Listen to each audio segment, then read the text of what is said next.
ഞാൻ ഇനി പറയാൻ ഉദ്ദേശിക്കുന്ന വാചകങ്ങൾ എനിക്കറിയാമെന്ന് നൌഷാദ് ഹസനിക്കും അറിയാം. ഞാനും നൌഷാദ് ഹസനിയും ആ വിവരം പങ്കുവച്ചതുമാണ്. ഡയലക്സിലൂടെ ഒരുപക്ഷെ AP വിഭാഗത്തിന്റെ നേതാക്കൾ പോലും ഇത് കേട്ടുകൊണ്ടിരിക്കുന്നു എന്ന ബോധത്തോടുകൂടി ഞാൻ പറയുന്നു. അന്ന് രാത്രി കോഴിക്കോട്ട് ഒരു പ്രത്യേക കേന്ദ്രത്തിലേക്ക് നൌഷാദ് ഹസനിയെ കൊണ്ടുപോയി അവിടെ വെച്ചുകൊണ്ട് അദ്ദേഹത്തെ ഒരു വെള്ളം കുടിപ്പിച്ചു.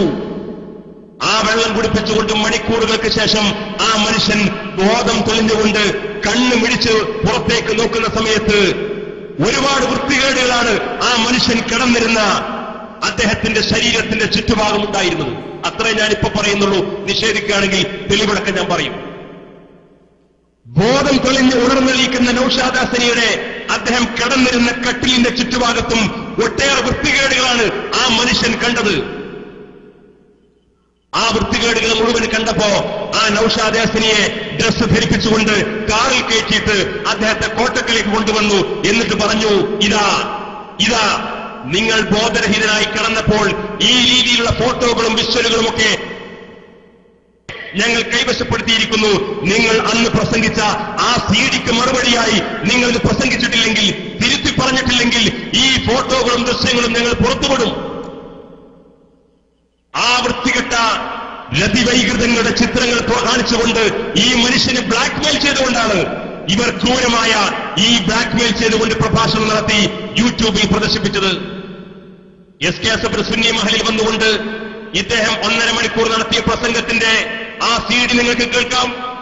യൂട്യൂബിൽ സെർച്ച് ചെയ്താൽ അദ്ദേഹം നിർബന്ധിതാവസ്ഥയിൽ അദ്ദേഹത്തെ ബ്ലാക്ക്മെയിൽ ചെയ്തുകൊണ്ട് പ്രസംഗിപ്പിച്ച ആ ഭാഗവും നിങ്ങൾക്ക് കേൾക്കാം. ആ 2 പ്രസംഗവും നിങ്ങൾ കേട്ടാൽ അറിയാം, ഒരു മനുഷ്യൻ സ്വയബോധത്തോടുകൂടി പറയുന്ന, മനസ്സ് തുറന്ന് സംസാരിക്കുന്ന പ്രസംഗവും തോക്ക് ചൂണ്ടി കത്ത് ചൂണ്ടി മൈക്കിന് പകരം തോക്കിലേക്ക് മുമ്പിൽ നിന്നുകൊണ്ട് പ്രസംഗിക്കുന്ന ഒരു മനുഷ്യന്റെ പ്രസംഗത്തിന്റെ രൂപഭാവങ്ങളും അദ്ദേഹത്തിന്റെ ശരീരഭാഷയും അദ്ദേഹത്തിന്റെ മനസ്സും അദ്ദേഹത്തിന്റെ മുഖവും അദ്ദേഹത്തിന്റെ സ്വഭാവങ്ങളും പെരുമാറ്റങ്ങളും ഒക്കെ ആ പ്രസംഗത്തിലെ അദ്ദേഹത്തിന്റെ ശരീരഭാഷയിലൂടെ തിരിച്ചറിയാൻ കഴിയും. അത്രയും വലിയ വൃത്തികേടുകൾ. ആ വൃത്തികേട് ഇതേപോലെ ഇരിക്കുന്ന എന്റെ പിതാവിനോളം പ്രായമുള്ള അല്ലെങ്കിൽ എന്റെ കൊച്ചുകുട്ടിയോളം പ്രായമുള്ള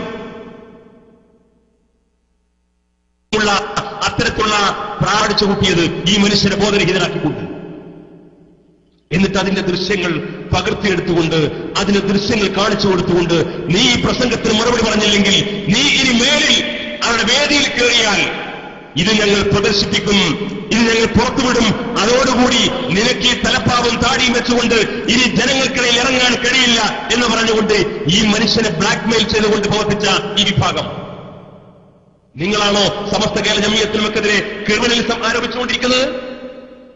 അത്തരത്തിലുള്ള ക്രിമിനൽ സംഘങ്ങൾ സമസ്ത കേരള ജമിയത്തുലമക്കെതിരെ നിങ്ങൾ ക്രിമിനലിസം ആരോപിച്ചോ, ഞങ്ങൾക്ക് ഭയമില്ല, ഞങ്ങൾക്ക് പ്രയാസമില്ല. പക്ഷേ ഇതെല്ലാം തുറന്നു പറയേണ്ടി വരും.